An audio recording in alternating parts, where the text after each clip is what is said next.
Fantastic. So we've got some comments actually coming in. We can keep our cats indoors. We can contain dogs and cats.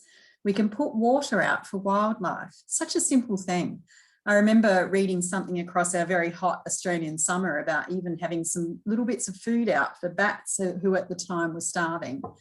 Keeping native vegetation. Can we teach more people what plantings are needed to actually make homes for wildlife, allow them to actually live and work and play actually with us, because there is so much that we can actually all do. Ropes in pools for animals to escape. So this is teaching people the ways that they can put some protective mechanisms in place in their yards easily to actually help wildlife at the point that it actually might need it. What types of flowers are we planting? Are they cross-pollinating? What can we actually do? So there is so many actions that people can actually take. And quite often we assume that if we just actually bring people along a path and talk to them, that they'll come on a journey with us. So a common response that we actually see across any form of behavioural change work is to educate. If we now put the information out there, tell people all about the problem and tell them what they can actually do, that itself will actually motivate people to act. So education is a really common response that our team actually sees. But we find that really interesting because education alone isn't enough to actually get people to change their behaviour. So don't assume that telling someone something is always actually going to work. So if we look at meta-analytic studies, now these are studies that add up many, many other scientific studies. What they actually show us is that education alone will move 8% of the population. So education is important and it always has a role to play, but we must not assume that that is enough to get other people to actually act. So our team challenge you, if you're educating, what's happening to the other 92% of people out there that are not motivated to jump to action, even when they know they should. So some of us will know, but it doesn't necessarily mean that we'll rush out there to actually do it. So this is where other approaches to behavioural change start to come in. Now, the work that we do will never actually also hit the other end of the wagging tail. And that is the people that no matter how much we help them, show them, work with them, or tell them, that they will then be moved to actually act. And this is where law has a huge role to actually play. But importantly here, it has to be enforced 100% of the time in order for it to work. So if I'm ever watching the news and I hear someone say, oh, we had a policy for that, or we did put a standing order in place so that that person couldn't actually act, I question, is that really enough? Because as a human, if I actually know I might be able to get away with it, well then in actual fact, a law or a rule is not enough to make certain types of people act. So this is important for all of us, and it's on all of us to actually think about this. So we look at the middle, the majority, 68% of people who are out there operating, living, working and playing on a daily basis. Now, these people might be motivated by other things, whether it be their own self-interest or other factors. It might not be enough to actually tell them if they do this act, it's actually going to protect wildlife. So knowing that, we have to actually apply a whole range of different tools. We need a behaviour change toolkit.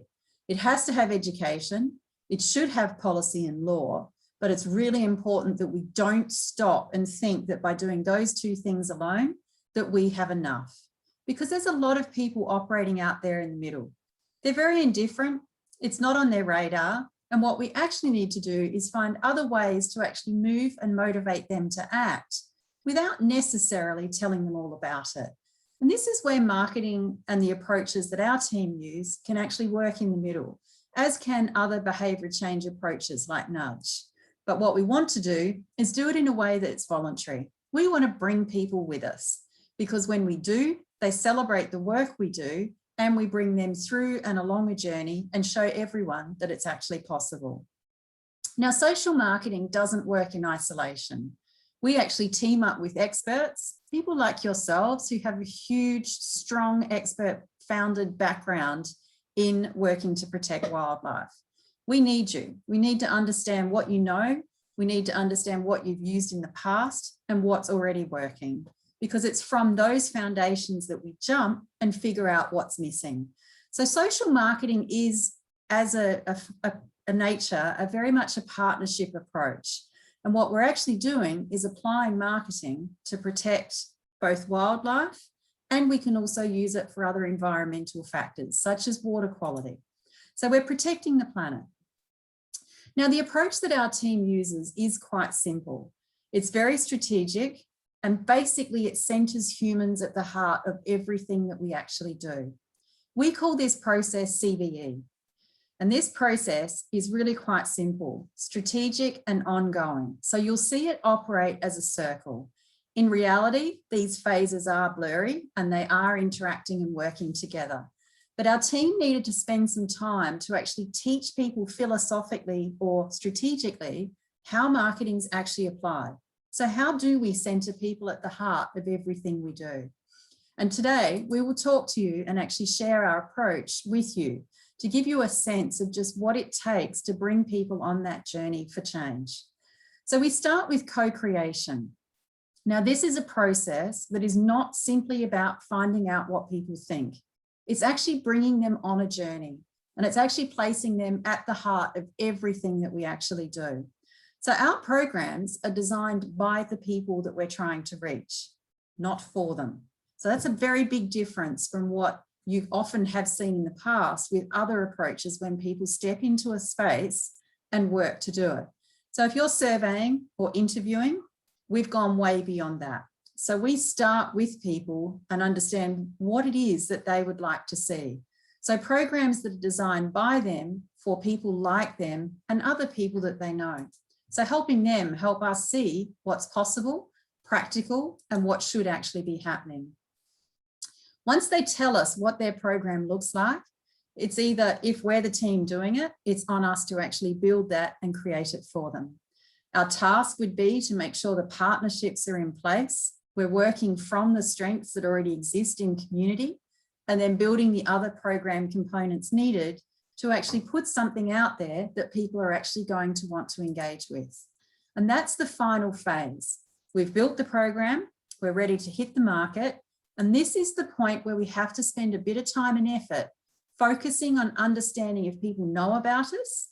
And then if they do know about that program and the ask, are they able to act? So have we hit the mark in a way that actually talks to the people and actually has them motivated and moved to actually make a change and make a difference? So as we speak today, I have a team working in Canberra where we're working with residents to pick up autumn leaves that have fallen all over Canberra. It's a pilot project that's all about keeping leaves out of the waterways, because leaves are creating algal blooms. So to know that 10,000 litres worth of leaves have already been picked up in the first few weeks of that pilot demonstrates the power of this approach and what it does. I'm now going to hand over to Bo, who's going to work through our first case study as we step forward and explain more about how the C and the B and the E are actually applied. Thank you. Thank you, Sharon. For those who just came in, just to clarify, I'm Bo. The lady who was talking was actually Sherry Randall-Tilly.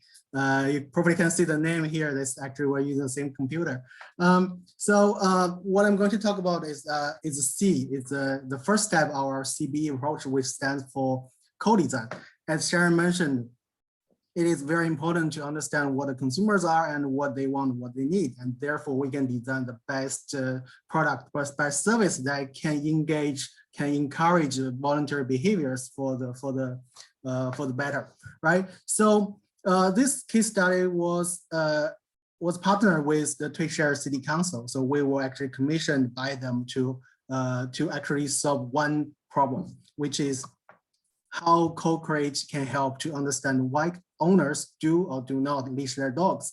If you are familiar with the region, the Tuishare, the region, you will know it's a very large region that have a lot of natural resources, a lot of beaches, a lot of national parks.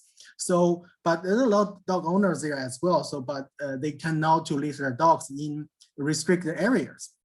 which will pose a big harm to the nature wildlife, like pigeons, like the sea turtles. So it's gonna be it's a big challenge for the city council, and just because of such a large area, so compliance or even education doesn't make any economic sense anymore. So that's why we came in. We're trying to find out how we can solve this problem using social marketing. So as the first step of our CBE process, the key goal here is trying to have the most comprehensive idea of what's going on here, why people are not doing the right thing, and how we can make things happen for them so they can behave in the right way. So this is a very standard approach from our center. The approach we did is trying to find out all the resources out there to understand why this is an issue and why people are behaving in this way. So we did three things. The first one is what we call the systematic review, which is aiming to find out all this existing evidence in the world in the same context and trying to find out what's working and what's not working. The second one is what we call expert interviews. We're trying to bring in a lot of different stakeholders from different regions, different areas, trying to find out what they're thinking about this issue. And the last one is directly targeting on the problematic target audience, which is the dog owners here. We're trying to do a survey to ask all the questions about their behavior and their psychographics to find out why they're doing the right thing or not doing the right thing. Okay, so all three things together and bring into the insights so we can inform the later two stages of our CBE process. So this first one, systematic review. Basically, we do two types of reviews. The first one is what we call the gray literature, which is basically every single thing you can find on the internet. It's the government reports, NGO reports, news pieces, even website from the campaigns, anything. Okay, so that one has a big drawback. Is because it can be anything, right? Anyone can write anything, especially from NGO or maybe from companies. There will be some biases involved inevitably.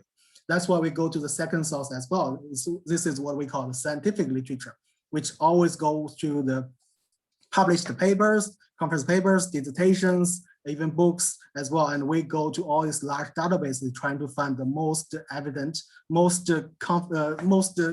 I would say, credible sources so we can synthesize the results all together as well. Okay, this is what we call the systematic review. And then the second one is expert interview. I think the key point here is we have to make sure the stakeholders involved in this stage is diversified as much as possible. That's why in this case, we interviewed a total of 32 people, which include the national park staff, wildlife service staff, council staff, vets, dog trainers, adoption agencies, wildlife carers, and as well dog owners as well.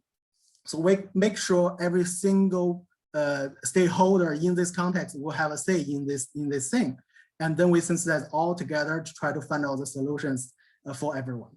Okay, and the last one is a survey. So which means we can go large scale. So that's why we use social media, we send out the surveys, and we actually surveyed 628 dog owners from to share. And the questions are very comprehensive, which was theory informed and very practical driven as well, which include the previous behaviors on dog leashing behaviors, the benefits, the perceived benefits of dog leashing, the barriers, why they're not doing it, and of course, all the other psychographics that can help us inform the design as well.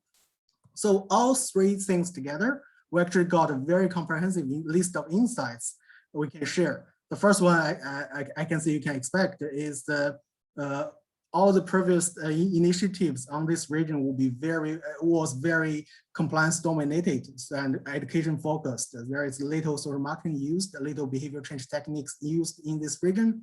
And the people always talking about the consequences, which is not right. We always need to communicate the benefits of doing the right thing, not just talking about the penalties and pointing the fingers about wrongdoings.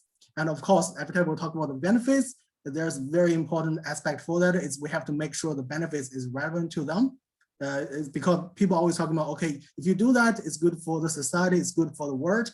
But most of the cases, people don't care. You have to make sure their individual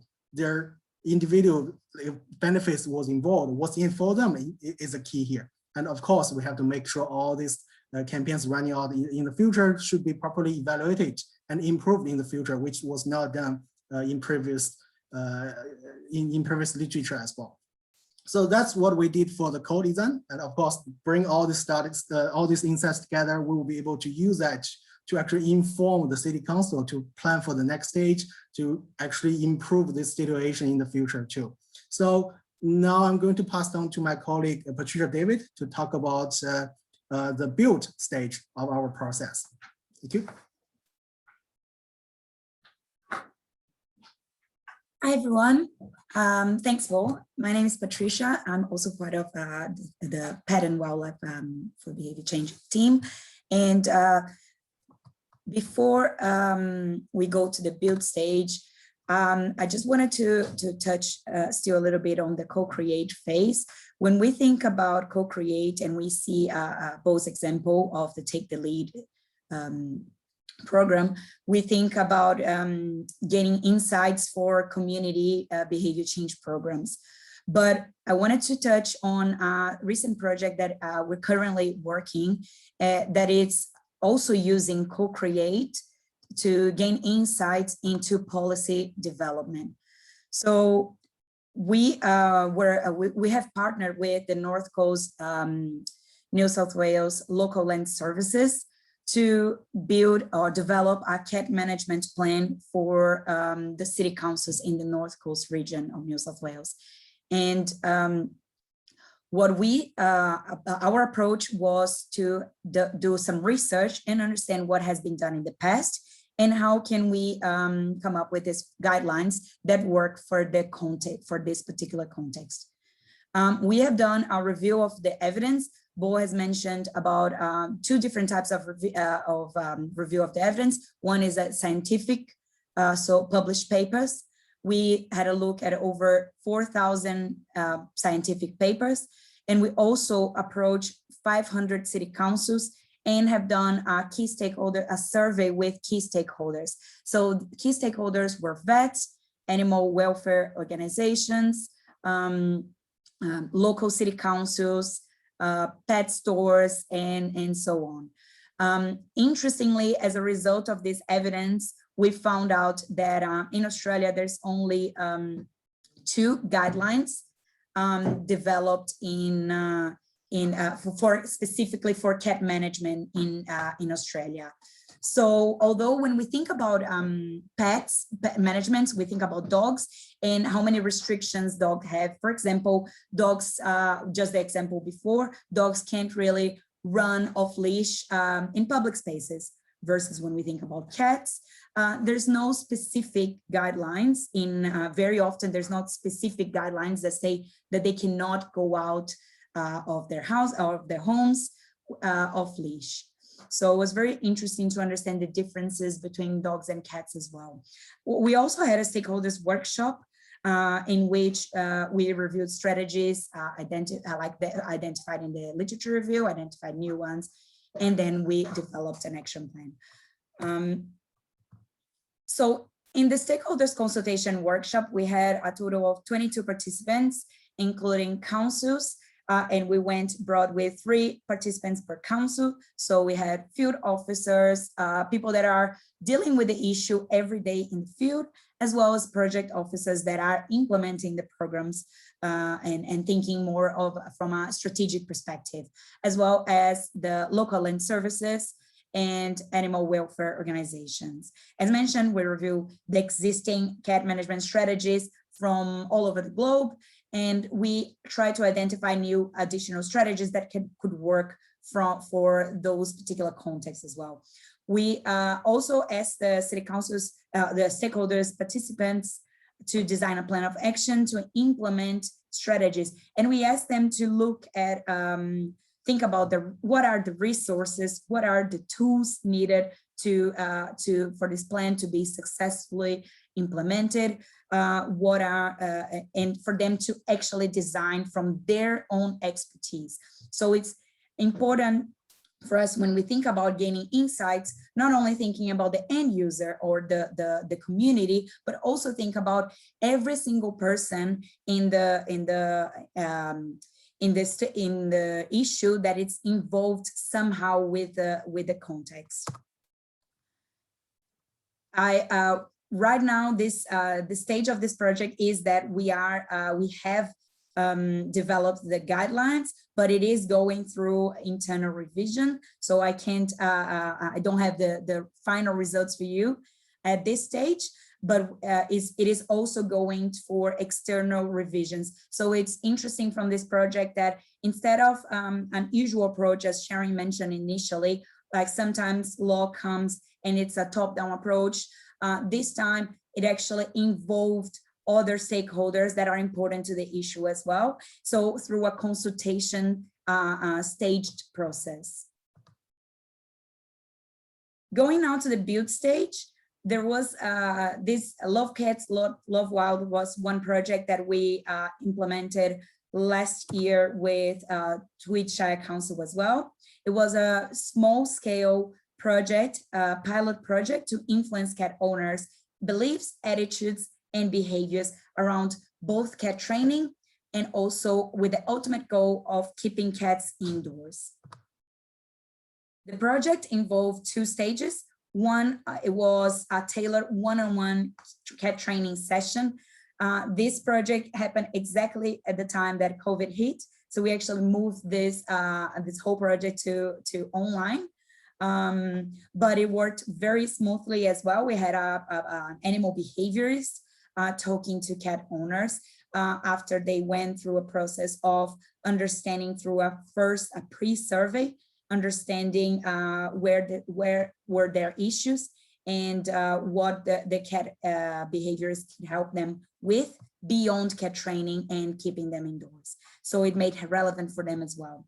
And then we have another one in parallel. We had a social media awareness campaign that was targeted through Instagram and Facebook to the Tweed Shire Council regions.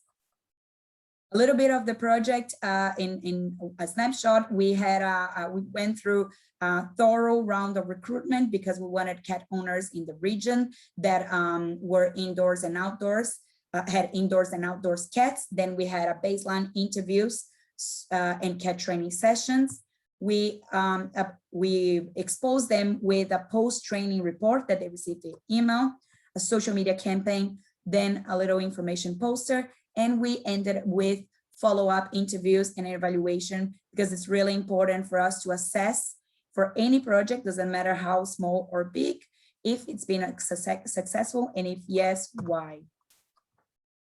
There were a total, as I mentioned, a very small scale project, a pilot project. So 15 participants with 1 hour online sessions. And importantly, the sessions were tailored to their needs. It's important for us not to go into any project and talk only about what we want them to do. So for example, in this case was to keep their cats indoors or train their cats to be happily and settled inside, but also understand, are they having any other issues? So one of the main issues with cats is scratching, for example, which can be annoying. And then the cat, for the cat owner, and the cat owner just gives up and let the cats roam freely outside, maybe because of something as simple as that. So it was important to understand what were their needs to the target audience, in that case, cat owners. We also had a little bit of cat training introduction. As we know, cat training is not as dog training, as socially acceptable or understandable as dog training. Most cat owners or most people in generally don't believe or don't think that cats can be trained. And that was one of the first steps that we had in this cat training, is to change the awareness and the perceptions of cat owners.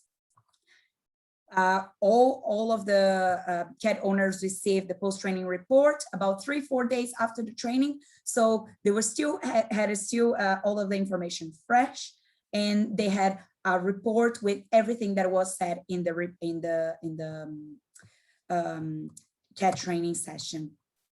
Importantly, we also did little infographics, top 10 tips, that was a little bit more visual as well, that we sent to them with the top 10 tips that they could do that were easy and quick and cheap, that they can do in their homes to make their homes more enrichment. So what we call it in the training sessions, to catify their home. There was 268 emails delivered. So we had a mailing list that were beyond the cat training sessions. We had almost 70% open rates in the emails, and 6 users clicked more than once. So actually went back to that email. In parallel, we did the social media campaign where 5 concepts were developed, and we used Facebook targeted advertising. It was over 4 weeks, and each one of these 5 concepts were tailored to the needs, the factors that we knew that could change perceptions and behavior of people. So the first one was a normative message, talking about, are you part of the Twitch tribe? Then simplifying catification. So thinking about what can you do that it's not super expensive to make it fun for your cat inside the house. Also an attitudinal message. We had fear that it was positively framed, and an attitudinal message with a positively framed safety message within as well. All the pictures were taken by a professional photographer, and to ensure alignment with the concepts.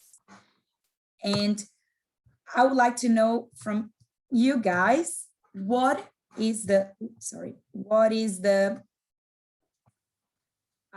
ad do you think was the most effective out of the 5? You should have received a poll now, so you can just click which one you think was more effective. Yeah, we have some answers coming.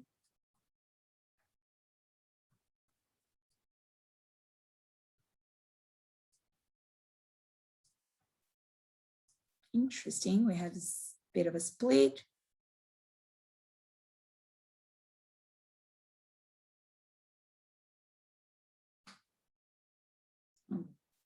Yeah, a few more coming in.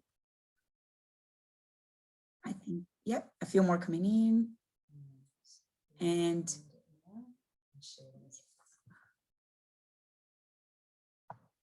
great, so I can see that we had 40% saying that it was advertising 3, and then advertising 2 and 5 were the most popular in your opinion. And the results are, it was actually advertising 5 that was the most engaging one. So this was the one that we used attitudinal message with a little bit of safety that we knew was one of the main enablers for people to keep their cats indoors.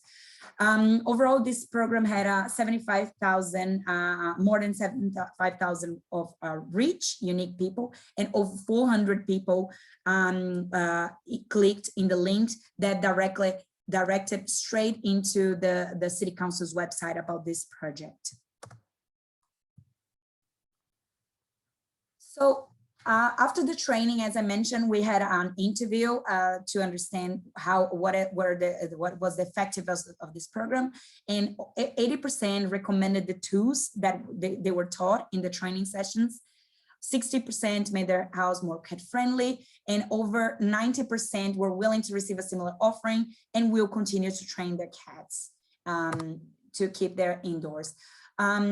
This was an email that we received from one of the cat training, the cat owners, that unfortunately their cats passed away during during this program, and they were on their way with keeping him, the cat, inside at night, and was beginning to see some early results with rewards.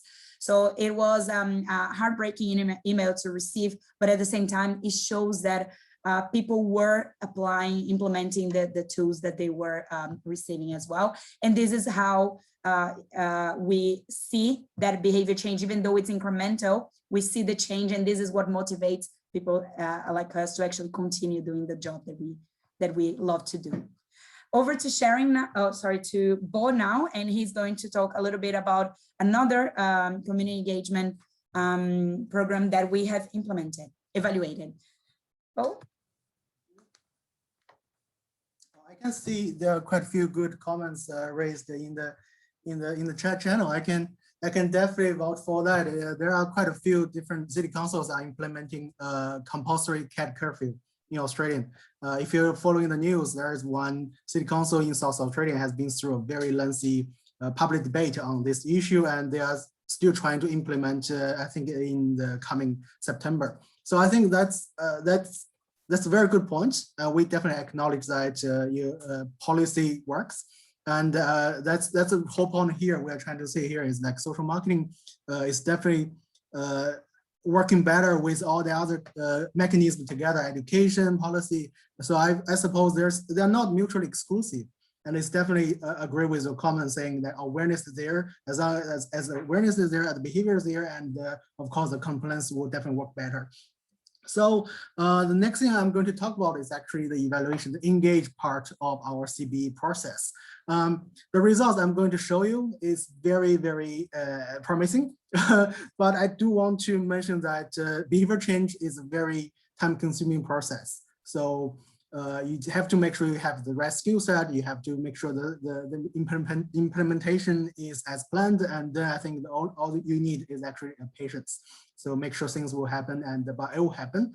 It will take a long time. The project we have been delivering for this particular context took us 3 years. And we actually went into the field to evaluate every single year. So it's a very longitudinal study. It was actually partnered with another city council, Redland City Council in Queensland. If you are aware of this region, it's a very koala populated. That's why the city council are spending a lot of money every single year trying to encourage people's awareness about the existence of the koala in the community. They're trying to encourage people to taking actions to protect koalas. So this is just one snapshot of what they did last year. So basically from September to December, basically every year, that's when the koalas start to breed. That's when they start to move around, climbing, moving between trees, even crossing the roads to find the mates. That's actually the most dangerous period for them. That's why the city councils went in full steam during September to December, using multiple channels to encourage people to be aware of this issue and trying to take actions. So there are a few different channels they use. They use social media, they use billboards, they use buses and bus shelters, as you can see in the pictures here. And they, of course, they use the cinema ads as well, and flyer and poster disseminated in the community. Okay, so apart from that, they also run a concurrent small pilot, what they call the variable message signs, VMS. At the left side of this picture, probably you are very familiar with if you are from Australia. That's a very generic, conventional sign people are using, trying to tell people how much speed they're driving and giving them a smiley face or something, right?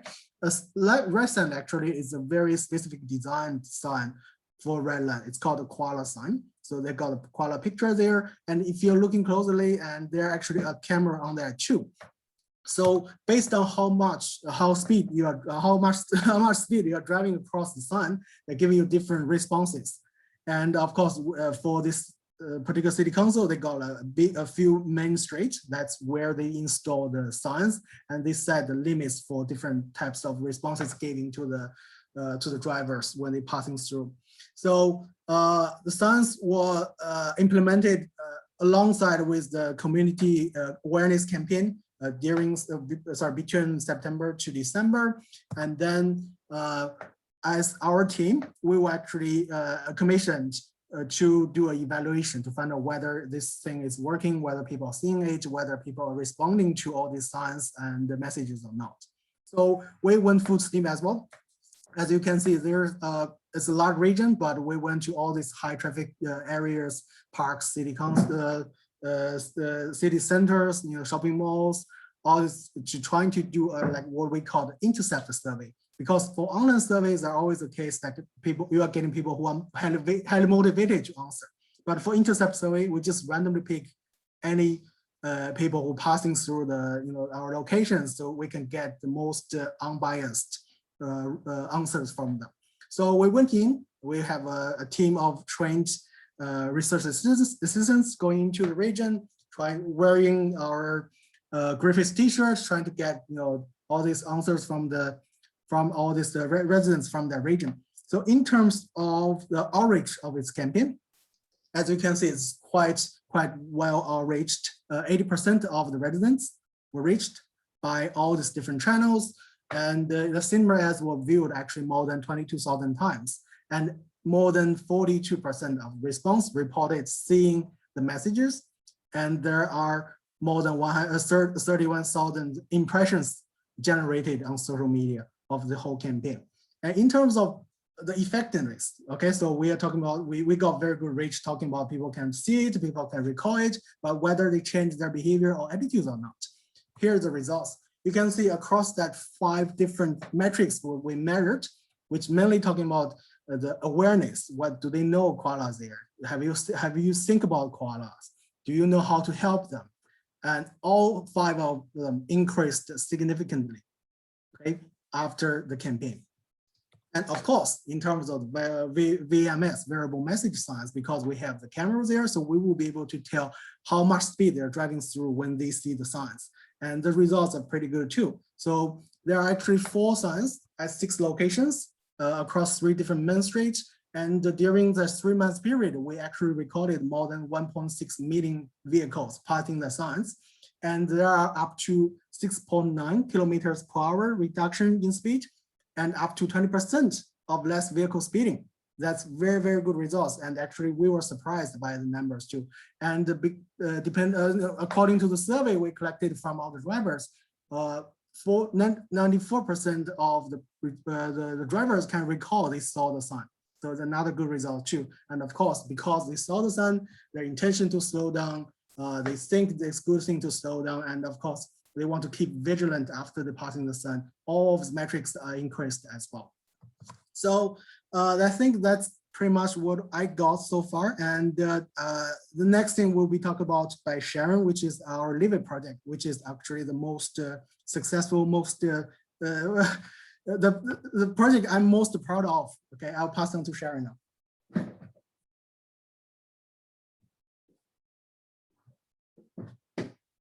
So at the start of the session, we talked about the nature of the process of CBE. It's a continual process. It's run and evolves over time. So this is a really good opportunity to just explain to you how we actually implemented right from the outset the co-creation process. And similar to the process that Bo explained before, it was a really robust piece of work. We ran evidence reviews, we spoke with experts, also surveyed many, many people in community, used all of those learnings to actually test some ideas. So this is where co-design came into play, bringing people into a room, working with them from a blank sheet of paper and helping them to imagine what's possible. And when I say helping, we really don't do anything. We just facilitate a session. They do all the hard work. And this is where you can see ideas coming in on screen, like different people in community who are put together. They might not even know each other. They're dog owners. In this case, we had dog owners who had attacked koalas, resulting in a death. We had the right people in the room. And those people, whilst showing their frustration at the time around the issue and how they were made to feel bad because they owned dogs by people who were protecting wildlife, wanted to do something about it. Different teams come up with different ideas. And what our team does is look for commonality across ideas to imagine what can start to be.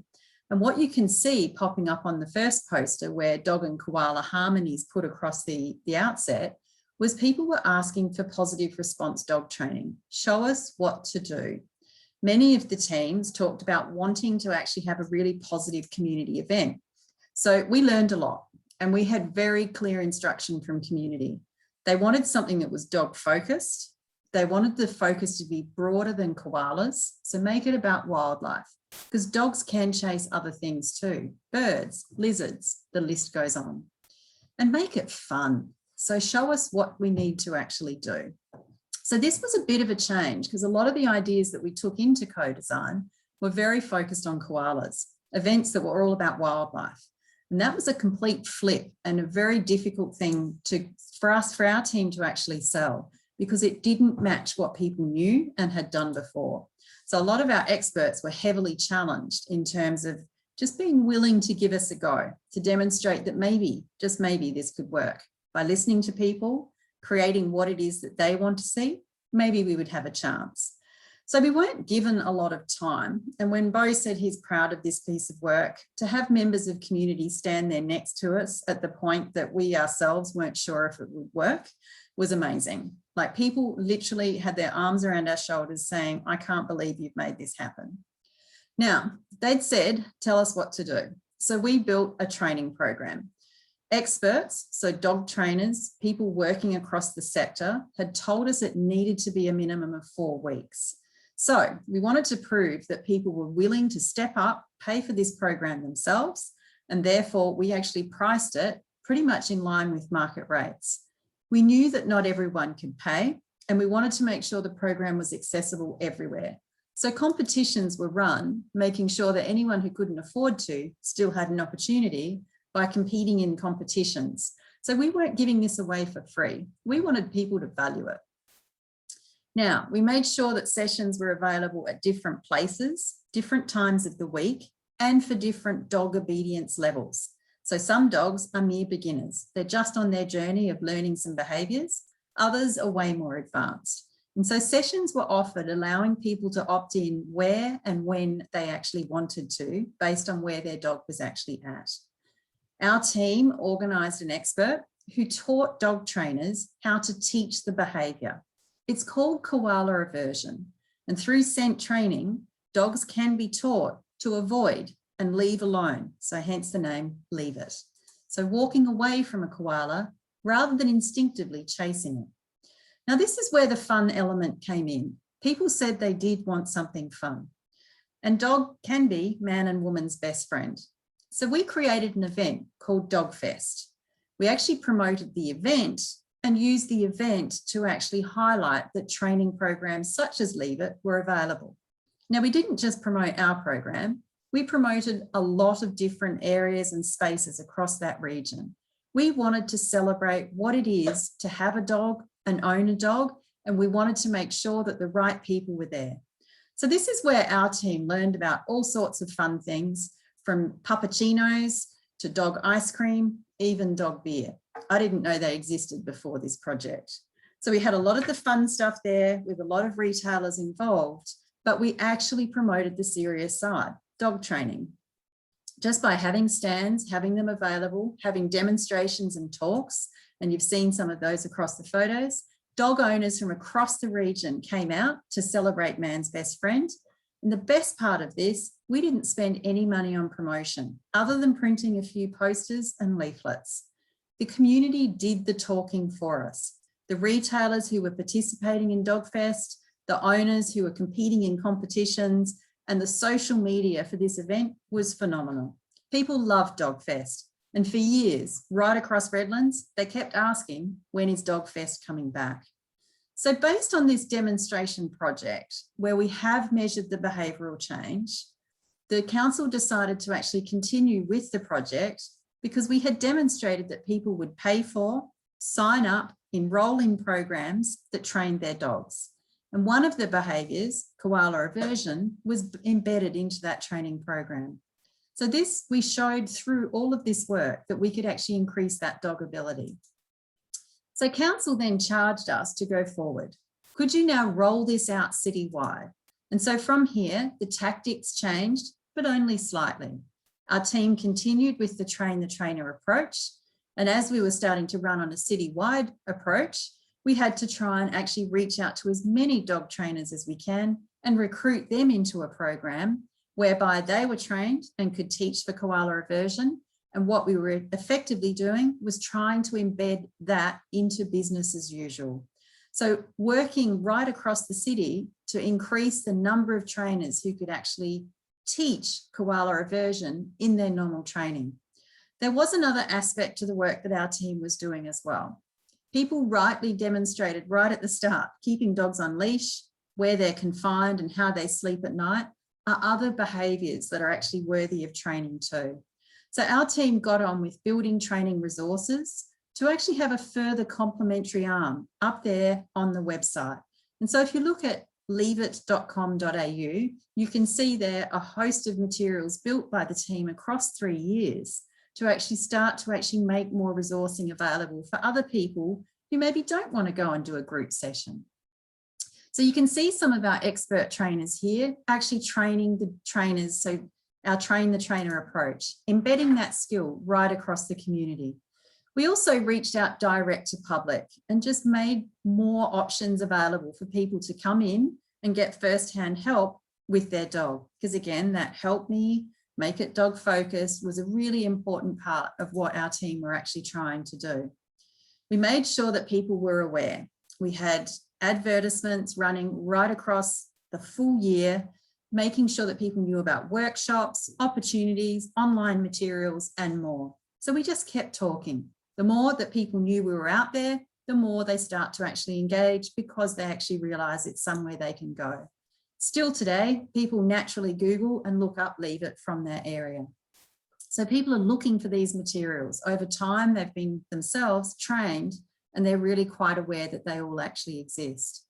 And of course, we continue to push different aspects of what it is to be a responsible dog owner out there, but in a really fun way. So messaging that resonates with people, and as you can see, gets them talking and sharing, because sometimes you just need to have a little bit of fun too. So the more we can do that, the more we engage people over time. So across 3 years of working out there in community, more than 70% of the dog training community had been engaged successfully, trained themselves, and today can just teach that behaviour as one part of what they do. So in the past, it would have been sit, stay, come back when called. Now they know how to do scent-based training and train dogs to stay away from forms of wildlife. So it's a very big development in a space where it did not exist before. So right across the years, people engaging across different ways. And you can see here the many, many different ways that we track our performance to keep looking at what works and ensure that the way we engage and what we're putting resourcing into is where it should actually go. But the important part of the work, and this is where measuring behaviour change is such a critical part of what needs to happen. So every time you make a change, have you got your data? Are you starting to watch what you had before and what you had after? Because you can see here across 3 years of work, how it takes time to actually start to move that needle, but how if you continue to do it and continue to look at your own performance, you can change that needle fast. A 40% increase in an ability to come back when called is huge. So getting people to move at those rates are very, very good elements of success.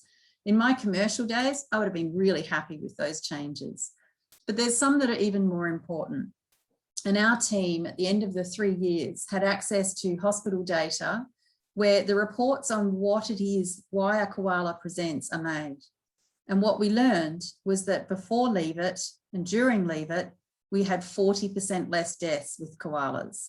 So whilst this program is rolled out and active in a community, you see less dog attacks on koalas because behaviours are promoted to people, encouraging them to actually do behaviours that actually protect the koalas. But we've done it in a way that it was all about what's in it for the dog owner themselves. Let's have some fun and celebrate man's best friend with Dogfest. Let's make accessible materials that people want and make sure that we're not just preaching about one thing, because in doing so, people will come back to us time and again. And still today, when we look at the website statistics, the majority of people coming into our websites are returning. So finding and getting people to know about you in the first place is the hard work. Once that hard work's done, it becomes a whole lot easier. So on behalf of Bo and Patricia and myself, thank you for giving up your lunchtime and coming and sharing it with us today. And we would invite any questions now. You're welcome to either ask them through the chat channel or to unmute and actually ask. And otherwise, we thank you, and you're quite welcome to drop away if you have no questions. So again, thanks very much for coming.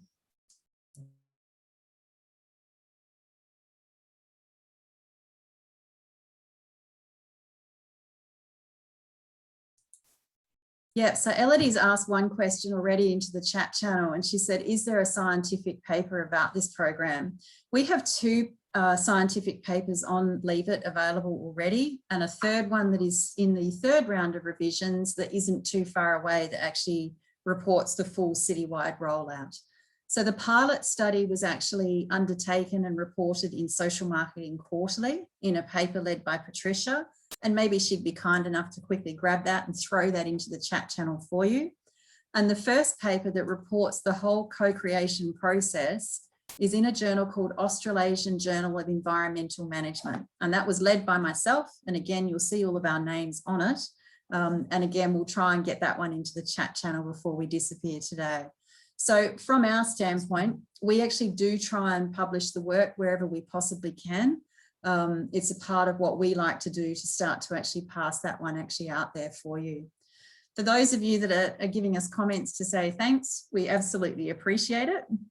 And Trish actually asked a question around motivational interviewing. And it is another technique that's quite similar to co-design. And as long as we're not leading people in terms of what we think, motivational interviewing allows you to uncover and untap people's motivations. So that too is a technique, when administered well, that would have actually elicited from dog owners that they want something that's fun, wildlife focused, not koala focused, and so on. So yes, it is a great technique. It has been used in many other places and spaces, but again, making sure that any of the questions you have aren't leading questions. And that to me has always been the power of co-design. We start with a blank sheet of paper. We empower people to tell us what a program looks like for them and other people like them. There's another question from Natalie, if you go up, about the measurements, evaluation. Got to go all the way up. How did you measure the results? All right, so Natalie, for Leave It, we measured results in a couple of different ways. We had trainers who actually entered dog abilities before they started the 4-week training program, and then they re-measured those dog abilities after the program. Wherever possible, capturing something through true observation is the strongest measurement form we can take, because it really tells us objectively what's actually changed. But we've also measured how changes occurred through self-reported behaviour. It is cheaper, it allows us to get far more reach, and because it's the same method used at different places in time, it will still show you whether something has increased or decreased over time. So for me, it remains a great way of actually tracking performance, because it's important to understand where we start, to actually then see what's working over time, and to be prepared to understand what's not working, to continue to make changes to get to the eventual outcome that we want to see. A lot of people criticize the work we do for it takes time. And my answer is not really, because if you've got very experienced teams, they actually know how to roll this out very, very quickly. And getting something out into market can be run and done in just as little as 8 weeks. So moving fast is still a critical part of what we do.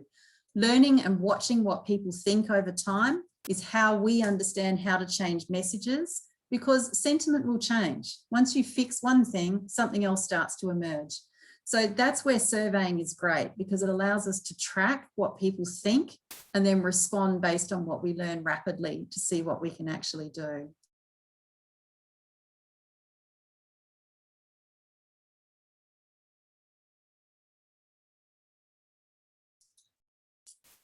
All right, thank you everybody. There's been some great questions and great engagement today. So once again from our team, thank you so much for coming in and giving us so much of your precious time. We've loved working with you, and at any stage, just reach out to us. We're here and we love the work that we do. I think you've heard from all of us. It's pretty much some of our favourite work. So thanks again. And on behalf of Pat and Bo, bye from us. Thank you.